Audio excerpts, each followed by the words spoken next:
I want to tell you about what I just learned today. Earth apparently has a heartbeat every 26 seconds because scientists have recently detected a rhythmic microseismic pulse coming from somewhere in the ocean, and its exact cause or location is still unknown. An FBI agent dressed in a gorilla costume helped arrest 2 Mexican zoo officials in 1993 as part of a sting operation. Our bodies have around 38 trillion microbial cells, which outnumbers our human cells, which total 30 trillion. Which makes us more microbial than human. Smell-o-vision was an early attempt to enhance the movie theater experience by adding specific smells at specific moments of a movie. But how would a movie theater get rid of the smell? I don't know, that just sounds like a mess. I see why it never happened. There is a small pond in Antarctica that is so salty, the water does not begin to freeze until the temperatures fall below -50 degrees. The most dangerous toys that were released to the public. Up first, we have clackers. Clackers were these balls you would smack together to create these really annoying noises. The acrylic balls would often crack or shatter into tiny shards that could then fly into your face and injure you. Another toy was called the Easy Bake Oven, which was recalled not once but 2 times in 2007, after several children burned their fingers getting caught in the miniature appliances. One girl even had part of her finger amputated. The company has since released a new version with an electric heating element instead of a light bulb. And then there was the Rollerblade Barbie. The Rollerblade Barbie had a cigarette lighter-like device in her skates that would legitimately shoot out sparks when rolled on a flat surface. If this rolled over anything flammable, you had a massive problem.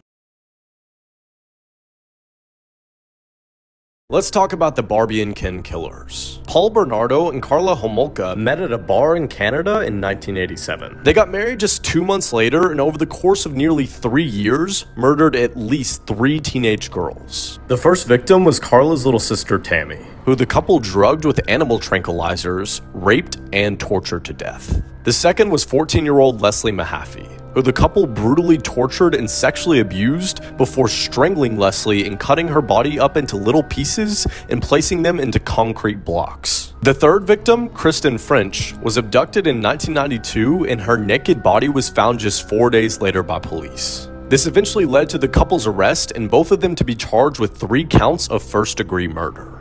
Carla was given a 12-year sentence, whereas Paul was given life in prison because Carla actually testified against him in court. Carla has been out of jail for a few years and is now married to her attorney's brother and has 3 children.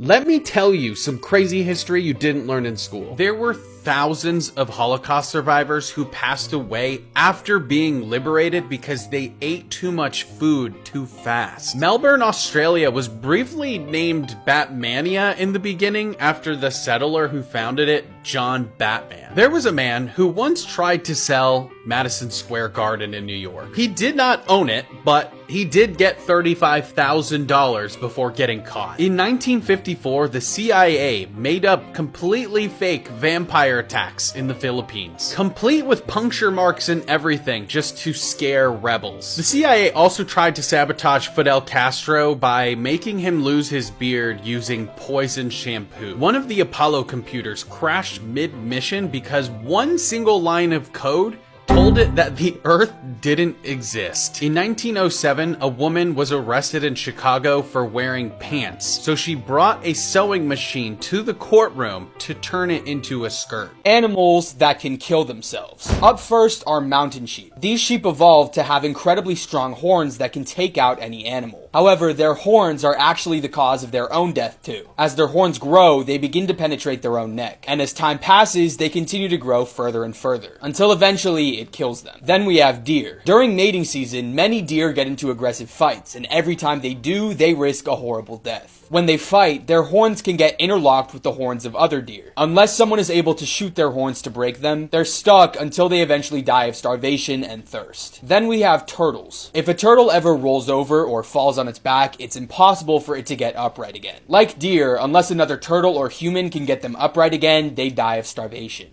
Some facts that'll make your day slightly better, part 1.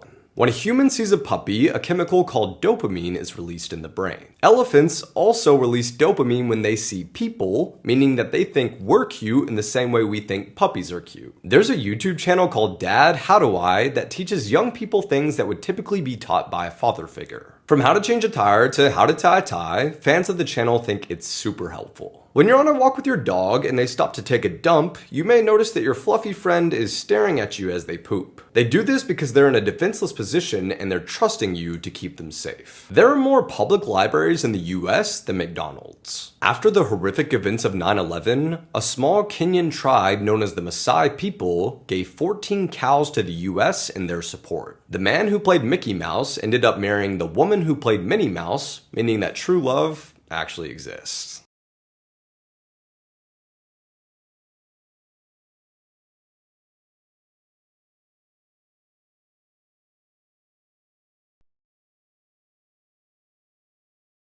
Testophobia, megalophobia.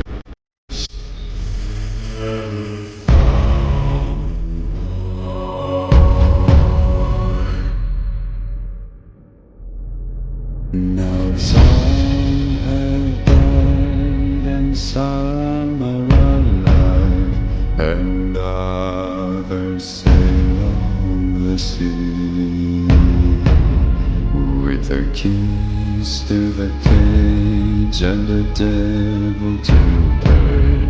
We lay to feed.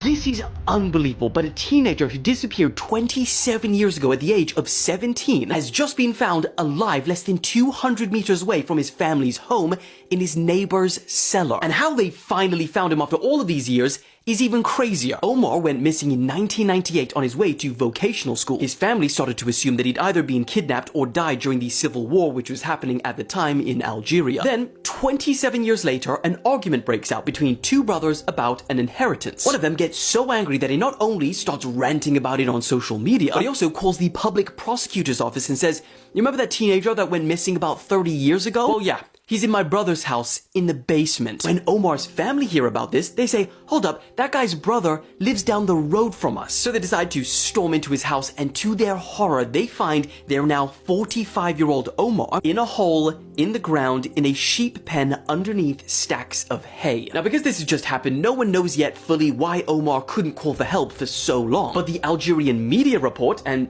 this is not a joke, that he was under a spell cast on him by his captor. Take that with a pinch of salt, maybe. But depending on what investigators find out, this now may be among the world's longest running kidnapping cases. And the most tragic part is that Omar's mother died in 2013 without ever knowing the truth about what happened to her son. Let's see if you have Murophobia. I'm going to show you 5 photos. If you feel too uncomfortable to make it to the 5th photo, then you could have Murophobia. So let's go. Number 1. And how about this? Feeling uncomfortable yet? Nearly there. Last one. If those photos made you feel uneasy, then you could have Murophobia, which is the fear of mice and rats. Follow now to see if you can make it through the next phobia test. So all of us have seen this robber emoji, right? You must have seen it at least one time, or used it at least one time. Maybe it looked something a little different. Maybe it looked something like this. Or maybe something like this. But you see, this emoji never existed. Millions of people swear that they have seen this emoji before. This topic caused so much fuss online that Apple themselves spoke up and they claimed that they never had this emoji before. Maybe the conspiracy theories about the Mandela effect aren't conspiracy theories after all. There have been people that tested this theory. They had iPads, the oldest models, the ones that run on iOS 5. The robber emoji was never there. But the question is, where the hell did we see this before?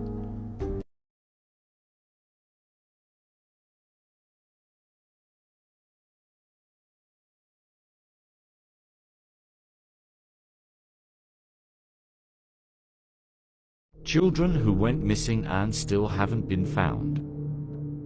Sabrina Eisenberger, 5 months, missing since 1997.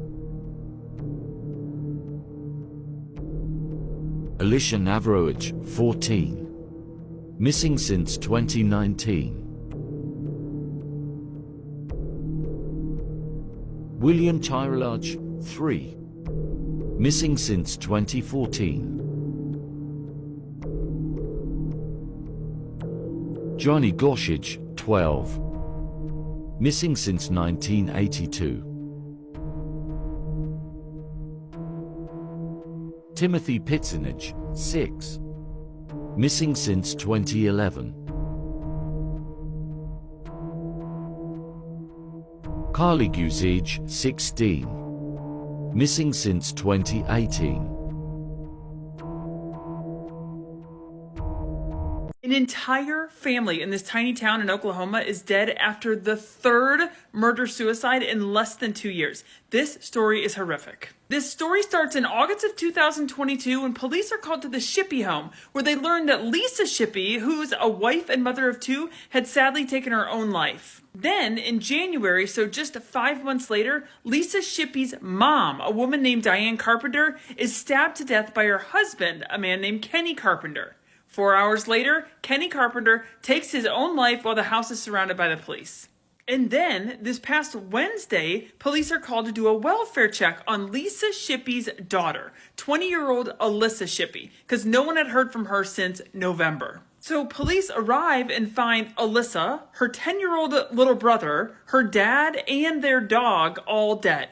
Turns out, Rodney Shippey, who's also Lisa's husband, killed the kids, the dog, and then himself. So just to recap, in less than 2 years, 3 murder-suicides have taken the lives of this entire family. How sad is that? This photo is not at all what it first appears to be, part 11. This looks like a selfie, and it was sent by Murophobia to her boyfriend to show that she'd been caught in the rain on September 29th, 2017 in the Netherlands. But it would be her last photo, because on this day, a man named Michael P., who had already been jailed previously for raping 2 underage girls, would hit her with his scooter, abduct her, assault her, and kill her. He received 28 years.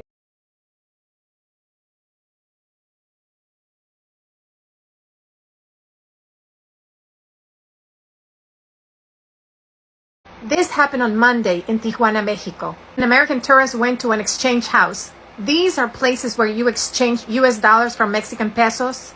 He exchanged $2,000. Once the transaction was done, he left the facility. And then he drove to this restaurant to have lunch with his family.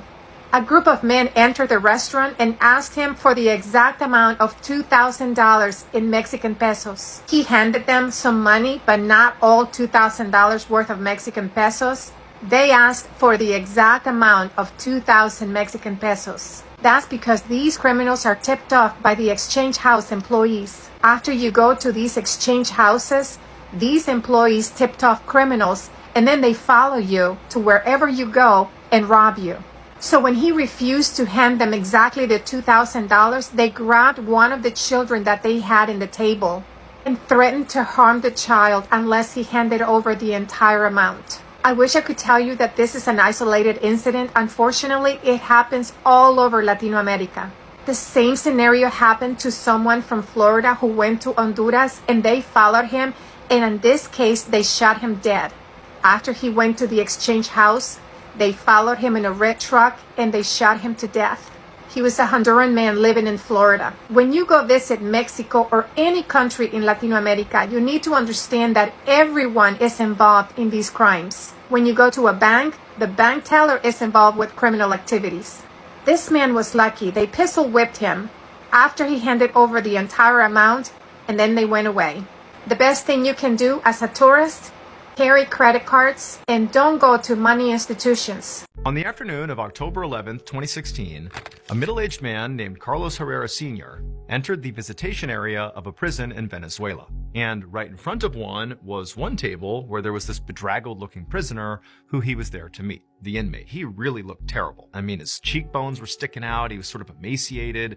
He was bloodied and bruised. He had bandages on his arm. And also, over the past month, this prison had been on lockdown because a gang inside the prison had risen up and overpowered the guards and completely taken over for this entire month. And just to be clear, I mean, during this month, people died as a result of this takeover. And Juan knew all this, not only because this riot was all over the news while it was going on, but also because his own son, Juan Jr., was serving time in this prison for robbery. However, Juan Sr. was not coming to visit his son right now. Instead, he was coming to visit a different prisoner, because during this riot, Juan Jr. had just disappeared. And so Juan sat down at this table with this prisoner, and after the two of them introduced themselves, very quickly, Juan Sr. said, "Please tell me what happened to my son. Where is he?" But this prisoner he was talking to didn't immediately get into sort of a clear story about Juan Jr. This guy began talking about a totally separate prisoner, a man named Doranhel Vargas. Vargas was notorious across Venezuela for a series of brutal murders he committed that ultimately put him in this prison. And during this recent riot at this prison, it was Vargas and his gang that rose up and took over. And so even though he was terrorizing people and brutalizing people and was very much responsible for the deaths of multiple inmates, he also at the same time did have to make sure that the people he was in charge of, albeit illegally, had enough food, they had enough supplies, and this prisoner told Juan Sr. that if anybody got in the way of Vargas while he was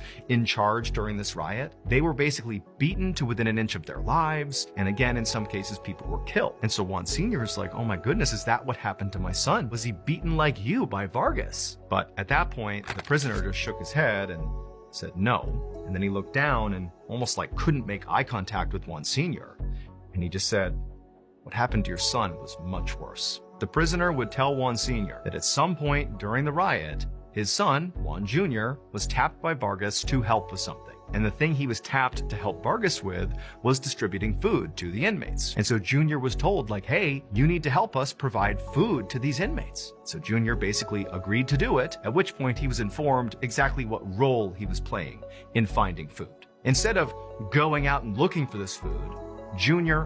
was the food. Vargas and his gang cornered Jr., beat him to death, butchered his body, and then literally fed him to the inmates. That's what happened to Juan's son.